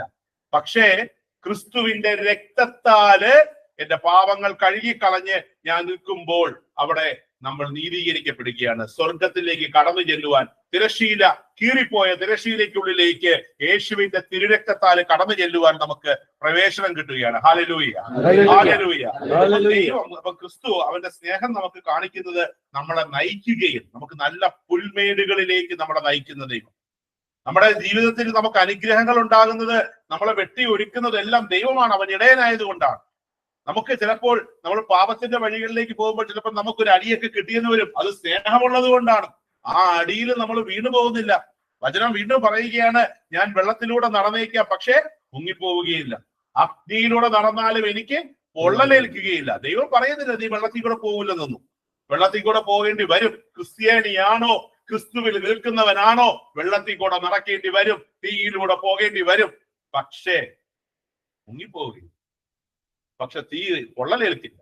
കാരണം നിന്നെ കാക്കുന്നവൻ, നിന്റെ ശക്തനായ ദൈവം നിന്റെ കൂടെയുണ്ട്. Hallelujah, hallelujah. സ്നേഹത്തിന്റെ 4ാമത്തെ ഭാഗം പറയുമ്പോൾ, നല്ല ഇടയനായ ദൈവം, അവൻ നമ്മളെ അറിയുന്ന ദൈവമാണ്. യോഹന്നാന്റെ സുവിശേഷം 10-ാം അധ്യായം 11-ഉം 12-ഉം ഒന്ന് തിരിച്ചു വായിക്കാം. യോഹന്നാന്റെ സുവിശേഷം 10-ാം അധ്യായം 11-ഉം 12-ഉം. ഞാൻ നല്ല ഇടയനാണ്, നല്ല ഇടയൻ ആടുകൾക്ക് വേണ്ടി ജീവൻ അർപ്പിക്കുന്നു. ഇടയനല്ലാത്തവനും ആടുകൾ സ്വന്തമല്ലാത്തവനുമായ കൂലിക്കാരൻ ചെന്നായി വരുന്നത് കാണുമ്പോൾ ആടുകളെ ഉപേക്ഷിച്ച് ഓടിപ്പോകുന്നു. ചെന്നായി വന്ന് അവയെ പിടിക്കുകയും ചിതറിച്ചു കളയുകയും ചെയ്യുന്നു. ഞാൻ നല്ല ഇടയനാണ്, നല്ല ഇടയൻ ആടുകൾക്ക് വേണ്ടി ജീവൻ അർപ്പിക്കും. ഇടയനല്ലാത്തവനും ആടുകൾ സ്വന്തമല്ലാത്തവനുമാണ്. നമുക്കറിയാം, അനേകം ആൾക്കാര് സംരക്ഷണം നൽകാം, അല്ലെങ്കിൽ ഞാൻ നിങ്ങൾക്ക് ജീവൻ നൽകാം എന്നൊക്കെ പറഞ്ഞ് കടന്നു വന്നിട്ടുള്ള ലോകമാണ്. അനേകം ആൾക്കാരുണ്ട്. പക്ഷെ അവരെല്ലാവരും ഒരു പ്രശ്നം നമുക്കുണ്ടായി കഴിയുമ്പോൾ, ഒരു പ്രതിസന്ധി വരുമ്പോൾ അവിടെ നമുക്ക് ആർക്കും വേണ്ടിയിട്ട് നിൽക്കാൻ ആരെയും നമ്മൾ കാണാറില്ല. അതാണ് നല്ല ഇടയനല്ലാത്തവരെ കുറിച്ച് ദൈവം അതിന് പറയുകയാണ്. അങ്ങനെയുള്ളവര് ചെന്നായി വന്ന് അവരെ പിടിക്കാൻ ചെന്നായി വരുന്നത് കാണുമ്പോൾ ആടുകളെ ഉപേക്ഷിച്ച് ഓടിപ്പോകും. ദൈവം പറയാണ്, ഞാൻ അങ്ങനെയുള്ളവനല്ല, ഞാൻ നിങ്ങളെ അറിഞ്ഞ് നിങ്ങൾക്ക് വേണ്ടി ജീവൻ നൽകുവാൻ നിൽക്കുന്ന, സ്നേഹം കൊണ്ട് നിൽക്കുന്ന ദൈവമാണ്. നമ്മൾ പറഞ്ഞ ആ 2 കാര്യങ്ങൾ നമ്മൾ ആദ്യം പറഞ്ഞു, കർത്താവായ ദൈവം ജീവൻ നൽകുന്ന നല്ല ഇടയനാണ്. 2ാമത് പറഞ്ഞു, ദൈവം നമ്മളെ സ്നേഹിക്കുന്ന ദൈവമാണ്. 3ാമത് പറയുന്നത്, നമ്മളെ ഒരുമിച്ചാക്കുന്ന, ക്ഷമിച്ചു നിർത്തുന്ന, ഒറ്റ അജഗണമായി മാറ്റുന്ന ഒരു ദൈവത്തെ കുറിച്ച് നമുക്ക് സംസാരിക്കാം. നമുക്കറിയാം, ദൈവം, നമ്മള് ആദ്യത്തെ ഉൽപ്പത്തി പുസ്തകം കൊണ്ട് വായിക്കുകയാണെങ്കിൽ ദൈവം ആദ്യം ഒരു ജനതയ്ക്ക് വേണ്ടി മാത്രമുള്ളവരാണ്. നമുക്ക് പലപ്പോഴും തോന്നിയിട്ടുണ്ട്, എന്തുകൊണ്ടാണ് ഇസ്രായേൽ ജനതയ്ക്ക് ദൈവം ഇത്ര ഇമ്പോർട്ടൻസ് കൊടുത്തെന്നുള്ളത്. പക്ഷെ അബ്രഹാമിനെ ദൈവം വിളിച്ചു മാറ്റുകയാണ്. വിളിച്ചു മാറ്റിയിട്ട് പറയുന്നു, ഞാൻ നിന്നെ ഒരു ജനതയാക്കും, ഞാൻ നിന്നെ ഒരു ജനതയാക്കുമെന്ന് അബ്രഹാമിനോട് ദൈവം പറഞ്ഞ്, അങ്ങനെ അവിടെ നിന്ന് തലമുറയായി വരുന്ന ഒരു ഇസ്രായേൽ ജനതയെ നമ്മൾ കാണുവാൻ സാധിക്കുന്നു. അത് കഴിഞ്ഞ് പിന്നെ വിജാതിയെ കുറിച്ച് നമ്മൾ പറയുന്നു. യോഹന്നാന്റെ സുവിശേഷം 10-ാം അധ്യായം 16-ാം വാക്യം ഒന്ന് വായിക്കാം. യോഹന്നാൻ സുവിശേഷം 10-ാം അധ്യായം 16-ാം വാക്യം. ഈ തൊഴുത്തിൽപ്പെടാത്ത മറ്റാടുകൾ എനിക്കുണ്ട്, അവയെ ഞാൻ കൊണ്ടുവരേണ്ടിയിരിക്കുന്നു. അവ എന്റെ സ്വരം ശ്രവിക്കും, അങ്ങനെ ഒരു ആട്ടിൻ പറ്റൂ ഒരിടയിലും. ഹല്ലേലൂയ. അപ്പം യേശു ഈ പറയുന്നത് യഹൂദന്മാരോടാണ് പറയുന്നത്. ഈ തൊഴുത്തിൽ പെടാത്ത ആട്ടിൻ പറ്റോ എനിക്കുണ്ട്, ഞാൻ അവരെയും കൊണ്ടുവരും, എന്നിട്ട് എല്ലാവരെയും ഒരു ജനതയാണ്. അപ്പം ക്രിസ്തു വന്നേക്കുന്നത് യഹൂദർക്ക് വേണ്ടി മാത്രമല്ല, അല്ലെങ്കിൽ രക്ഷ എന്ന് പറയുന്നത് യഹൂദ ജനതയ്ക്ക് മാത്രമല്ല. അന്നത്തെ കാലത്തെ വിജാതിയരെ ഉൾപ്പെടുത്തിക്കൊണ്ട് ദൈവം പറയുകയാണ്, ഈ തൊഴുത്തിൽപ്പെടാത്ത മറ്റ് ആടുകളും എനിക്കുണ്ട്, അവയെ ഞാൻ കൊണ്ടുവരേണ്ടിയിരിക്കുന്നു, അവ എന്റെ സ്വരം ശ്രവിക്കും. അങ്ങനെ ഒരാട്ടിൻ പറ്റവും ഒരു ഇടയനുമാകും. ഹല്ലേലൂയ. ഗലാത്യക്കാരുടെ ലേഖനം 3-ാം അധ്യായം 28 ഒന്ന് വായിക്കണം. അടിമയെന്നോ സ്വതന്ത്രനെന്നോ പുരുഷനെന്നോ സ്ത്രീകാരനെന്നോ അടിമയെന്നോ സ്വതന്ത്രനെന്നോ പുരുഷനെന്നോ സ്ത്രീ എന്നോ വ്യത്യാസമില്ല. നിങ്ങളെല്ലാവരും യേശു ക്രിസ്തുവിൽ ഒന്നാണ്. യേശു ക്രിസ്തുവിൽ ഒന്നാണ്. ക്രിസ്തുവിൽ വിശ്വസിക്കുന്നവരെല്ലാം ഇനി ഒന്നാണ്. അവർ യഹൂദനെന്നോ ഗ്രീക്കുകാരെന്നോ ഇന്ത്യക്കാരെന്നോ അടിമയെന്നോ അല്ലെങ്കിൽ മുതലാളിയാണെന്നോ അല്ലെങ്കിൽ വിജാതീയനാണെന്നോ സ്ത്രീയാണെന്നോ പുരുഷനാണെന്നോ ഒരു വ്യത്യാസമില്ല. ക്രിസ്തുവിൽ വിശ്വസിക്കുന്ന എല്ലാവരും ക്രിസ്തുവിൽ ഇനി ഒന്നാണ്. ഹല്ലേലൂയ. എഫേസ്യരുടെ ലേഖനം 2-ാം അധ്യായം 14-ാം വാക്യം.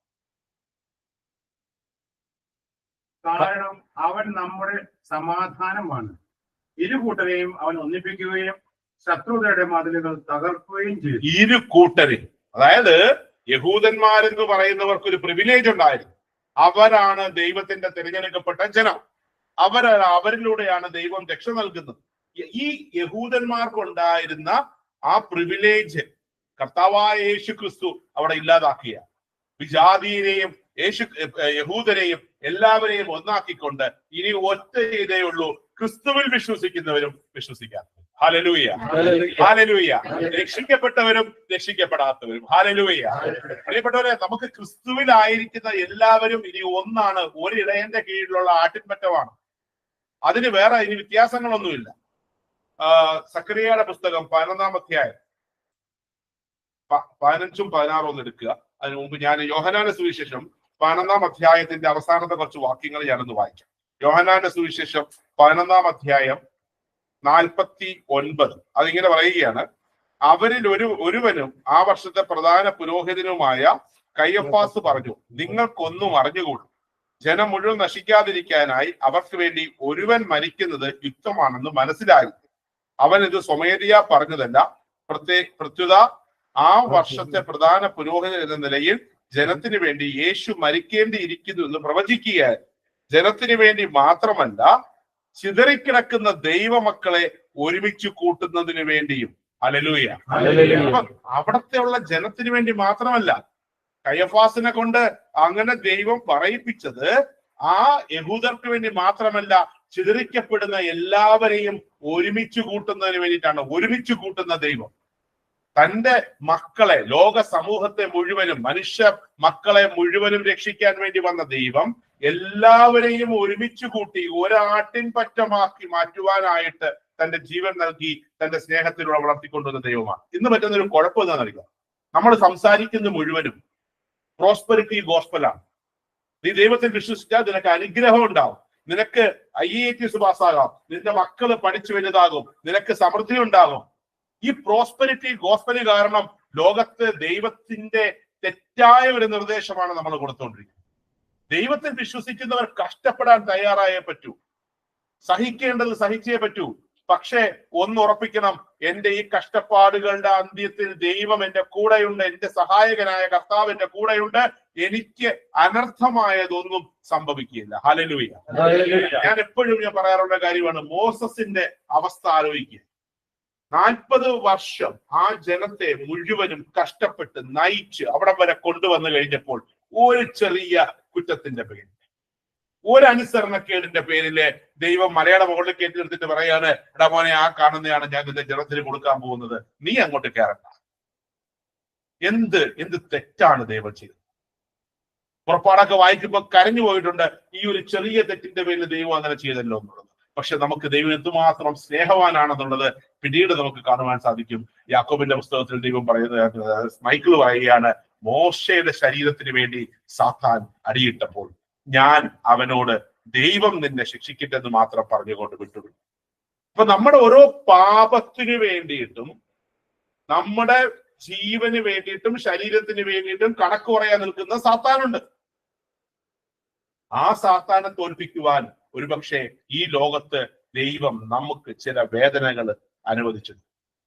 പക്ഷെ ദൈവത്തിനോടൊപ്പം ചേർന്ന് നിൽക്കുമ്പോൾ ഈ വേദനകളെ അതിജീവിക്കാനുള്ള കരുത്തും ദൈവം നമുക്ക് തരും. പക്ഷെ ഈ പ്രോസ്പെരിറ്റി ഗോസ്പൽ എല്ലാം നല്ലതാണെന്ന് പറയുന്ന, അല്ലെങ്കിൽ നിങ്ങൾ ദൈവത്തിൽ വിശ്വസിച്ചാൽ നന്മ മാത്രമേ ഉണ്ടാകുള്ളൂ എന്ന് പറയുന്ന ഗോസ്പലിലല്ല നമ്മൾ വിശ്വസിക്കേണ്ടത്. സക്രിയ പ്രവാചകന്റെ പുസ്തകം 11-ാം അധ്യായം 15-16 വാക്യം. കർത്താവ് എന്നോട് കൽപ്പിച്ചു, നീ ഇനി നീചനായ ഒരു ഇടയന്റെ വേഷം എടുക്കുക. ഞാൻ ദേശത്ത് ഒരു ഇടയനെ അയക്കും. അവൻ നശിക്കുന്നവരെ രക്ഷിക്കുകയോ വഴിതെറ്റിപ്പോയവയെ അന്വേഷിക്കുകയോ മുറിവേറ്റവയെ സുഖപ്പെടുത്തുകയോ ആരോഗ്യമുള്ളവയെ പോഷിപ്പിക്കുകയോ ചെയ്യാതെ കൊഴുത്തവയുടെയും മാംസം തിന്നുന്നു, കുളമ്പ് പോലും പറിച്ചെടുക്കുന്നു.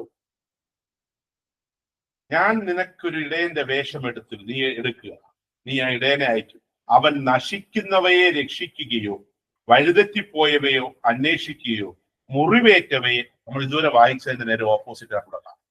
ഇതാണ് ആന്റിക്രൈസ്റ്റ്, ഇതാണ് അന്തിക്രിസ്തു എന്ന് പറയുന്നത്. ഇവിടെ എല്ലാം സമൃദ്ധമാണ്.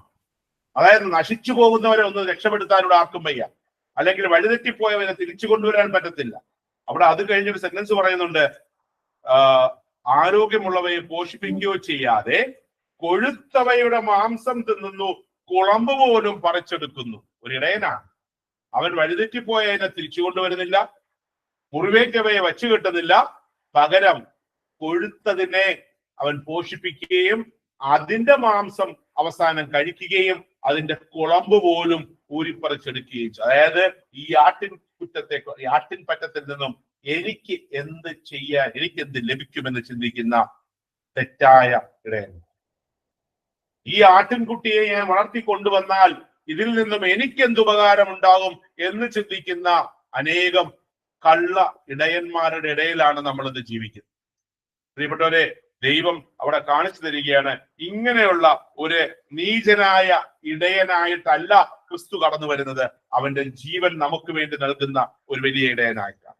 യോഹന്നാന്റെ സുവിശേഷത്തിന്റെ 12-ാം അധ്യായം 19-ഉം 20-ഉം നമുക്കൊന്ന് വായിക്കാം. ഒരു നല്ല ഇടയനും ഈ ലോകവും തമ്മിലുള്ള ബന്ധം എന്താണ്? ഒരു നല്ല ഇടയനും ഇന്നത്തെ ലോകവും. യോഹന്നാന്റെ സുവിശേഷം 12-ാം അധ്യായം 19-20. അപ്പോൾ ഫരിസേയർ പരസ്പരം പറഞ്ഞു, നമുക്കൊന്നും ചെയ്യാൻ സാധിക്കുന്നില്ലെന്ന് കാണുന്നില്ലേ? നോക്കൂ, ലോകം അവന്റെ പിന്നാലെ പോയി കഴിഞ്ഞു. ലോകം അവന്റെ പിന്നാലെ പോയി കഴിഞ്ഞു. Hallelujah, hallelujah. ഫരിസേയർ പറയാണ്, നമുക്കൊന്നും ചെയ്യാൻ സാധിക്കുന്നില്ല. ദൈവത്തിന്റെ വിളി കേട്ടവര് അവന്റെ പിന്നാലെ പോയി കഴിഞ്ഞു. ഇനി ഇവരെ പിടിച്ചു നിർത്തുവാൻ സാധിക്കുകയില്ല.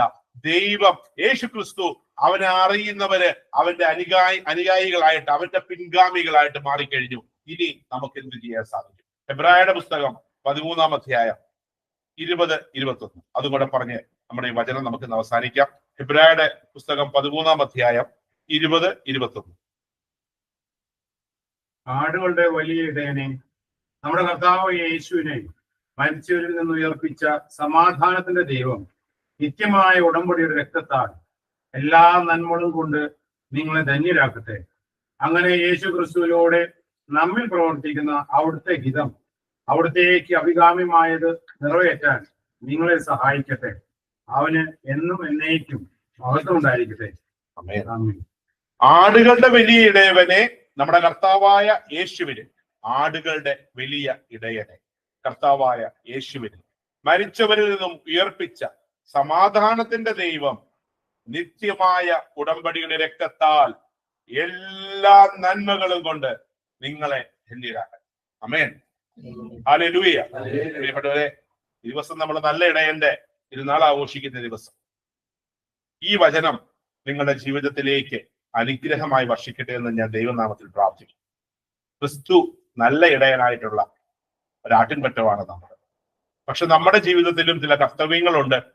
ക്രിസ്തുവിനെ ശ്രമിക്കുക എന്നുള്ളതോടൊപ്പം ആ ക്രിസ്തുവിന്റെ നല്ല ഇടയന്റെ സ്വരം നമ്മൾ ശ്രമിക്കുന്നതിനോടൊപ്പം നമ്മുടെ പേര് ചൊല്ലി വിളിക്കുന്നു. നമുക്കറിയാം, ചില നമ്മുടെ നാട്ടില് ഉള്ളവർക്കൊക്കെ അറിയാം, ഈ കാളകളെയൊക്കെ ഇങ്ങനെ നയിച്ചുകൊണ്ട് പോകുന്ന ഒരു ഇടയങ്ക. നമ്മളൊന്ന് പഴയ, ഒരുപക്ഷെ ഇന്നത്തെ മക്കൾക്ക് അറിഞ്ഞൂടായിരിക്കും, പക്ഷെ നാട്ടിൽ നമ്മുടെ ചെറുപ്പകാലത്ത് ഉണ്ടായിരുന്നവർക്ക് അറിയാം, ഇങ്ങനെ ഒരു സൗണ്ടാണ് അവർ കൊണ്ടുപോകുന്നത്. ഒരു സൗണ്ട് മതി. ആ സൗണ്ട് കേൾക്കുമ്പോൾ കാളകൾക്കറിയാം, ആ ആടുകുട്ടികൾക്കറിയാം ഇടയൻ എങ്ങോട്ടാ കൊണ്ടുപോകേണ്ടത്. ഇതുപോലെ നമ്മുടെ ഇടയന്റെ സ്വരത്തിൽ നമ്മളോട് സംസാരിക്കുന്ന ഒരു ദൈവം നമുക്ക്.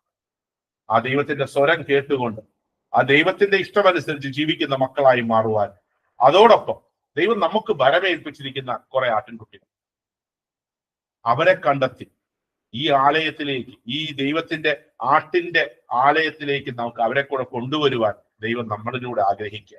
നമുക്ക് നല്ല ഇടയനായി മാറും. നമ്മളും നല്ല ഇടയരാണ്. നമുക്കൊരു നല്ല ഇടയനുണ്ട്, നമ്മളും നല്ല ഇടയരായി മാറണം. അങ്ങനെ ഒരു പുതിയ കുറെ ആട്ടിൻകുട്ടികളെ ദൈവത്തിലേക്ക് അടുപ്പിക്കുവാൻ ദൈവം നമ്മളെ അനുഗ്രഹിക്കട്ടെ. എല്ലാവർക്കും ക്രിസ്തുവിന്റെ എല്ലാവിധ അനുഗ്രഹങ്ങളും പിതാവിന്റെയും പുത്രന്റെയും പരിശുദ്ധാത്മാവിന്റെയും നാമത്തിൽ ആമേൻ. ഹല്ലേലൂയ. നമുക്ക് എല്ലാവർക്കും സജീവ് ബ്രദറിനെയും കുടുംബത്തെയും സമർപ്പിച്ച് പ്രാർത്ഥിക്കാം. പ്രത്യേകിച്ച് സജീവ് ബ്രദറിന്റെ ശുശ്രൂഷ മേഖലകളെയും സമർപ്പിച്ച് പ്രാർത്ഥിക്കാം. അവ അനുഗ്രഹിക്കപ്പെടുന്നതിനും പരിശുദ്ധാത്മാവിന്റെ അഭിഷേകത്താൽ അനേക മക്കളെ മാനസാന്തരത്തിലേക്ക് നയിക്കുന്നതിനും അതുവഴി സ്വന്തം ആത്മാവിനെയും മറ്റുള്ളവരുടെ ആത്മാക്കളെയും രക്ഷിക്കുവാനുള്ള കൃപയും നിത്യരക്ഷയിലേക്കുള്ള വഴിയും സജീവ് ബ്രദറിന് നമുക്ക് എല്ലാവർക്കും ലഭിക്കുന്നതിന് വേണ്ടി പ്രത്യേകിച്ച് സജീവ് ബ്രദറിന്റെ കുടുംബത്തെ എല്ലാവരെയും സമർപ്പിച്ചുകൊണ്ട് കർത്താവേ, സ്വർഗത്തിൽ നമ്മളെല്ലാവരും ഒന്നിച്ച് അങ്ങയെ ആരാധിക്കേണ്ടത് നമുക്ക് പ്രാർത്ഥിക്കാം. ഹല്ലേലൂയ, ഹല്ലേലൂയ, ഹല്ലേലൂയ,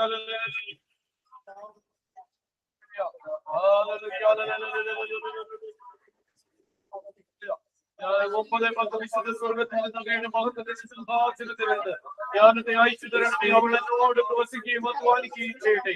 അതിനായിട്ട് ജീവിതം ഞാൻ മനസ്സിലാക്കട്ടെ. കർത്താവിന്റെ ഗീതം മനസ്സിലാക്കി പ്രവർത്തിക്കാം. ജ്ഞാനവും അറിവും നൽകി അനുഗ്രഹിക്കണമേ എന്ന് ഞങ്ങൾ പ്രാർത്ഥിക്കുന്നു. 1 ദിനവൃത്താന്തം 4:10 അവൻ ഇസ്രായേലിന്റെ ദൈവത്തോട് പ്രാർത്ഥിക്കും, എന്നെ അനുഗ്രഹിക്കേണ്ട അതിരുകൾ വിസ്തൃതമാക്കണമേ. അങ്ങയുടെ കരം എന്നോട് കൂടിയായിരിക്കും, വിപത്തുകളിൽ നിന്ന് കാത്തുകൊള്ളുകയും ചെയ്യണമേ. അവന്റെ പ്രാർത്ഥന ദൈവം കേട്ടു. കർത്താവ് ഈ വചനത്തിന്റെ അത്ഭുത ശക്തി കൊടുക്കും. 45:2 എനിക്ക് മുമ്പേ പോയി മലകളെ നിരപ്പാക്കുകയും വിച്ചുളവാതിലുകൾ സമർപ്പിക്കുകയും ഇരുമ്പാടൊക്കെ ലോപിക്കുകയും ചെയ്യുന്നത് ഞങ്ങളുടെ ആത്മീയ ഭൗതികമായ എല്ലാ തടസ്സങ്ങളെയും എടുത്തു മാറ്റി പരിശുദ്ധാത്മാവിന്റെ അഭിഷേകം കർത്താവ് ഞങ്ങളെ വഴി നടത്തുന്നത് അങ്ങയുടെ ചിറൻ കീഴിലായിരിക്കണമേ എന്ന് ഞങ്ങൾ പ്രാർത്ഥിക്കും. 45:3 നിന്റെ പേര് ചൊല്ലി വിളിച്ച ഇസ്രായേലിന്റെ ദൈവമായ കർത്താവ് ഞാനാകുന്നുവെന്ന് നീ അറിയുന്നതിന് അന്ധകാരത്തിലെ നിധികളും രഹസ്യ ധനശേഖരവും ഞാൻ നിനക്ക് തരുന്നു. അങ്ങയുടെ സ്വർഗരാജ്യ വിസ്തൃതിക്ക് വേണ്ടി പ്രവർത്തിക്കത്തക്ക വിധ കർത്താവ് ഞങ്ങൾ ഓരോരുത്തരെയും അവർ അനുഗ്രഹിക്കുന്നു. Hallelujah, hallelujah. ലൂക്ക 10:10 പാപങ്ങളുടെയും തേളുകളുടെയും ശത്രുക്കളുടെ സകല ശക്തികളെയും ചവിട്ടി നടക്കാൻ ഞാൻ നിനക്ക് അധികാരം തരുന്നു. ഒന്നും നിന്നെ ഉപദ്രവിക്കില്ലേ വചനങ്ങളുടെ അത്ഭുത ശക്തി. ലൂക്ക 18:27 അവൻ പറഞ്ഞു, മനുഷ്യന് അസാധ്യമായത് ദൈവത്തിന് സാധ്യം. കർത്താവ് ഈ വചനങ്ങളുടെ അത്ഭുത ശക്തി.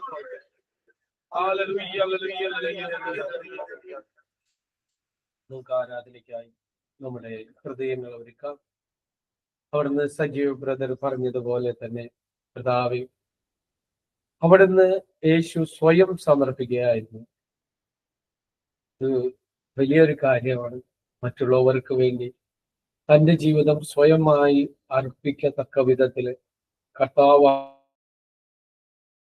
അത്രമാത്രം പിടിച്ചു കൊണ്ടുപോയി അവൻ ചെയ്ത തെറ്റത്തിന് ക്രൂശിക്കപ്പെടുകയല്ല അവർ ചെയ്തു. പകരം തന്റെ ജനത്തിന് പൂർണ്ണമായി ഏറ്റെടുക്കത്തക്ക വിധത്തില് അവരുടെ പാപങ്ങൾ ഇനി ചോദ്യം ചെയ്യപ്പെടാതിരിക്കത്തക്ക വിധത്തില് അവിടുന്ന് തന്റെ ശരീരത്തില് അവ മുഴുവൻ ഏറ്റെടുക്കുക.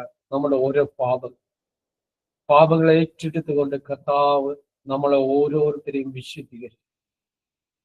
ഇന്ന് ഇപ്പോൾ കർത്താവ് വലിയ അഭിഷേകം പലർക്കും നൽകുന്നുണ്ട്. തിരുരക്തത്താൽ പലരുടെയും ഹൃദയങ്ങൾ അവിടുന്ന് കഴുകുക. ചോര ഒലിച്ചിങ്ങനെ ഇറങ്ങുന്നതായിട്ട് കാണിക്കുന്നു ഹൃദയത്തില്. കർത്താവേ, അവിടുന്ന് ഇപ്പോൾ നൽകിക്കൊണ്ടിരിക്കുന്ന ഈ വലിയ അവസ്ഥകളെ ഓർത്ത് നന്ദി പറയുന്നു. കർത്താവേ, ഇന്ന് ഇടയൻ എത്രമാത്രം തന്റെ ആടുകളെ സ്നേഹിക്കുന്നു എന്നും പറഞ്ഞുകൊണ്ട് സജീവ് ബ്രദർ പല വചനങ്ങളിലൂടെ കടന്നുപോയപ്പോൾ കർത്താവേ, അവിടുന്ന് സ്വാർത്ഥ താല്പര്യങ്ങളില്ലാതെ സ്നേഹിക്കുന്ന അൺലിമിറ്റഡ് സ്നേഹം, അതായത് ഒന്നും നമ്മളിൽ നിന്ന് ചോദിക്കാതെ അവിടുന്ന് നൽകിക്കൊണ്ടിരിക്കുന്ന ആ വലിയ സ്നേഹത്തെ ഓർത്ത് നമുക്ക് ദാനമായി നൽകിയ സകലത്തെയും അവിടുന്ന് നമുക്ക് ലഭിച്ച എല്ലാ അനുഗ്രഹങ്ങളും ഓർത്ത് ഇനി വരാനിരിക്കുന്ന ജീവിതത്തില് സ്വർഗത്തിൽ ആ യേശുവിന്റെ മുഖം കണ്ട് ആരാധിക്കത്തക്ക വിധത്തില് കർത്താവെ നമ്മളെ ഒരുക്കണമേ എന്ന് പ്രാർത്ഥിച്ചു. നമ്മുടെ പൂർണ്ണ ഹൃദയത്തോട് പൂർണ്ണാത്മാവോട് അവിടുന്ന് ദാനമായ സകലത്തോട് ചേർത്തുകൊണ്ട് നമ്മുടെ ദൈവമായ കർത്താവിനെ നമുക്ക് ആരാധിക്കാം.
ഇപ്പോൾ ആശുപത്രിയിൽ ആയിരിക്കുന്ന സമയത്തിന്റെ ആരോഗ്യ അവസ്ഥകളിൽ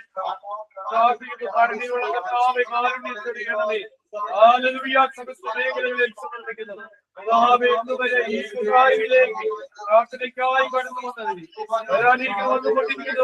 എല്ലാ മക്കളെയും ലോകം മുഴുവനുമുള്ള എല്ലാവരെയും സമർപ്പിച്ച് പ്രാർത്ഥിക്കുന്നു. ഇവരെ ജനിച്ചവരും ജനിക്കാതിരിക്കുന്നവരും ജനിച്ചുകൊണ്ടിരിക്കുന്നവരെയും കർത്താവേ വലിയ കരുണ ഒരുക്കണമേ. Hallelujah hallelujah. ജീവനുമെന്റെ സർവ്വസർവ്വം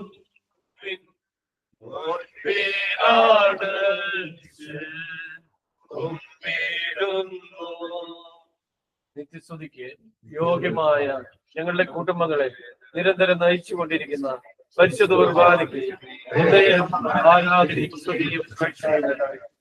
നിത്യസ്തുതിക്ക് യോഗ്യമായ ഞങ്ങളുടെ കൂട്ടായ്മകളെ നിരന്തരം നയിച്ചുകൊണ്ടിരിക്കുന്ന പരിശുദ്ധ കുർബാനയ്ക്ക് എന്നേരവും ആരാധനയും സ്തുതിയും പുകഴ്ചയും ഉണ്ടായിരിക്കും.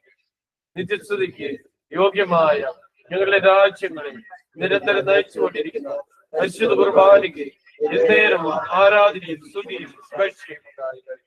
പരിശുദ്ധ പരമ ദിവ്യകാരുണ്യേശ്വരയ്ക്ക് പരിശുദ്ധ പരമ ദിവ്യകാരുണ്യേശ്വരയ്ക്ക് പരിശുദ്ധ പരമ ദിവ്യകാരുണ്യേശ്വരയ്ക്ക് നമുക്ക് എല്ലാവർക്കും വിശ്വാസപിതാവെ ഞങ്ങൾക്ക് വേണ്ടി മധ്യസ്ഥം വഹിക്കണമേ. ഞങ്ങളുടെ കൂട്ടായ്മയുടെ മധ്യസ്ഥനായ വിശുദ്ധോനിസ്മനയാളെ ഞങ്ങൾക്ക് വേണ്ടി മധ്യസ്ഥം വഹിക്കണമേ. സ്വർഗത്തിലും ഭൂമിയിലുമുള്ള സകല വിശുദ്ധന്മാരെ ഞങ്ങൾക്ക് വേണ്ടി മധ്യസ്ഥം വഹിക്കണമേ. വിശുദ്ധ ജോൺ പോൾ രണ്ടാമൻ മാർപ്പാപ്പ ഞങ്ങൾക്ക് വേണ്ടി മധ്യസ്ഥം വഹിക്കണം. വിശുദ്ധ വിൻസെന്റ് പോൾ ഞങ്ങൾക്ക് വേണ്ടി മധ്യസ്ഥം വഹിക്കണം. വിശുദ്ധ മദർ തെരേസ ഞങ്ങൾക്ക് വേണ്ടി മധ്യസ്ഥം വഹിക്കണം. വിശുദ്ധ ബ്രൂസ്വാമി ഞങ്ങൾക്ക് വേണ്ടി മധ്യസ്ഥം വഹിക്കണമേ. അൽഫോൻസാമി ഞങ്ങൾക്ക് വേണ്ടി മധ്യസ്ഥം വഹിക്കണം. മറിയം തെരേസ ഞങ്ങൾക്ക് വേണ്ടി മധ്യസ്ഥം വഹിക്കണമേ.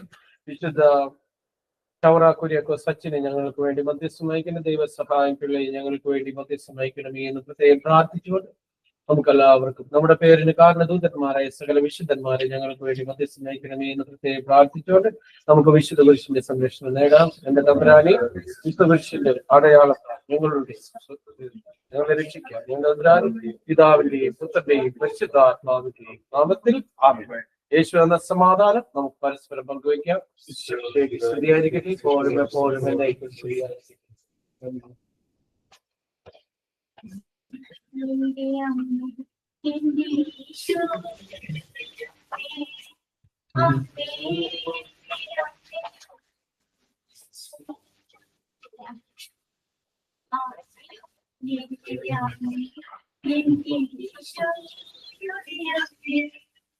Amen.